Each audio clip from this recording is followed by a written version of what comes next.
Good morning, everyone.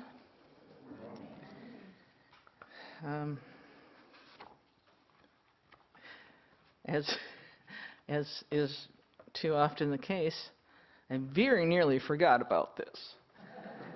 So my inspiration was the closest book.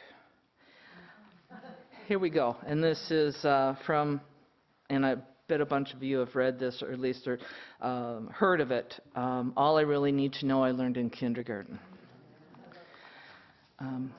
Each spring for many years, I've set myself the task of writing a personal statement of belief, a credo.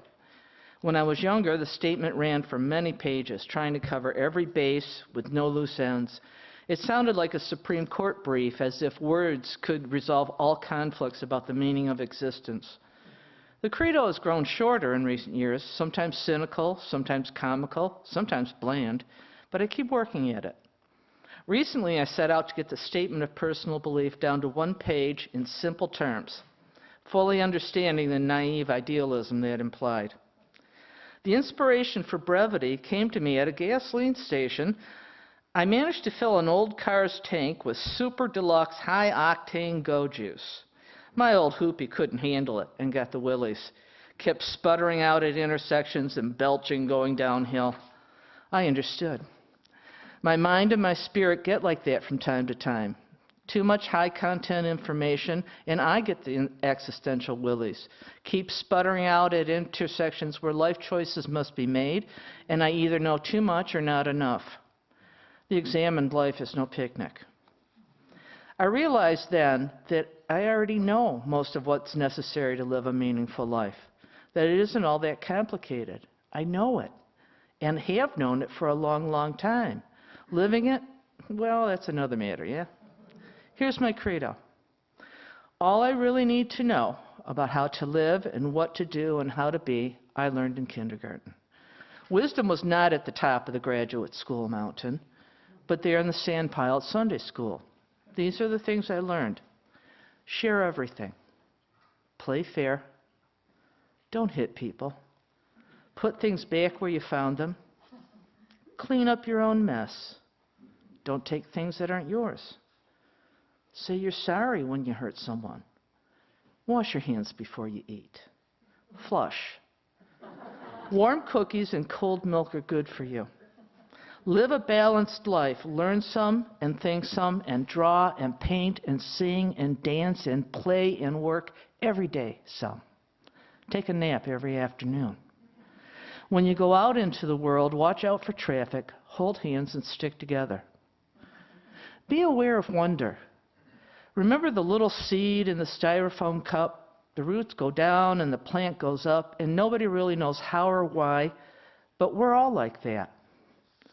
And then remember the Dick and Jane books and the first word you learned, the biggest word of all, look. Everything you need to know is in there somewhere. The golden rule and love and basic sanitation, ecology and politics and equality and sane living. Take any one of those terms and extrapolate it into sophisticated adult terms and apply it to your family life or your work or your government or your world, and it holds clear and firm and true. Think what a better world it would be if we all, the whole world, had cookies and milk about 3 o'clock every afternoon and then lay down with our blankies for a nap. Or if all governments had as a basic policy to always put things back where they found them and to clean up their own mess. And it is still true, no matter how old you are, when you go out into the world, it's best to hold hands and stick together. And I'd like to read just a little bit more of another one that I thought even more so resonated with today's message. Talking with a nice lady on the phone, she has a case of the midwinter spiritual rot and a terminal cold she's had since September 1st. Well, rasps she, don't you ever get depressed? Listen, I get lows it takes extension ladders to get out of. So what do you do? Asks she. I mean, what do you do? Well, no one had ever pinned me down like that before. They usually ask me what they should do. My solace is not religion or yoga or rum or even deep sleep. It's Beethoven, as in Ludwig van. He's my ace in the hole. I put his Ninth Symphony on the stereo, pull the earphones down tight, and I lie down on the floor. The music comes like on the first day of creation. And I think about old Mr. B. He knew a lot about depression and unhappiness. He moved around from place to place, trying to find the right place. His was a lousy love life, and he quarreled with his friends all the time. A rotten nephew worried him deeply, a nephew he really loved. Mr. B wanted to be a virtuoso pianist. He also wanted to sing well, too. But when still quite young, he began to lose his hearing, which is usually bad for pianists and singers. By 1818, when he was 48, he was stone cold deaf, which makes it all the more amazing that he would finish his great Ninth Symphony 5 years later. He never really heard it. He just thought it. So I lie there with my earphones on, wondering if it could ever have felt to Beethoven like it sounds in my head. The crescendo rises and my sternum starts to vibrate, and by the time the final kettle drum drowns out all those big Fs, I'm on my feet, singing at the top of my lungs in gibberish German with the mighty choir and jumping up and down as the legendary Fogomowski directs the final awesome moments.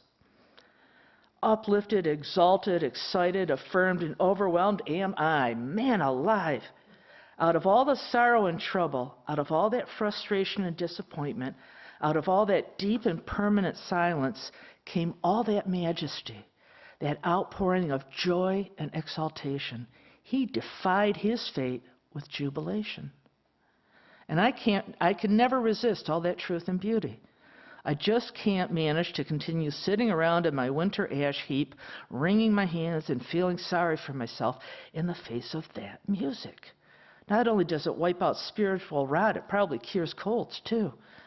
So what's all this noise about winter and rain and bills and taxes, says I to me. So who needs all this talk about failure and confusion and frustration? What's all this noise about life and people being no damn good?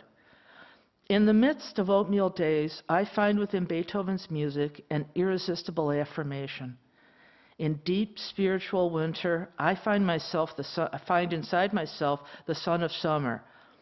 And someday, some incredible December night, when I'm very rich, I'm going to rent me a grand hall and a great choir and a mighty symphony orchestra and stand on the podium and conduct the ninth. And I will personally play the kettle drum part all the way through to the glorious end while simultaneously singing along at the very top of my lungs.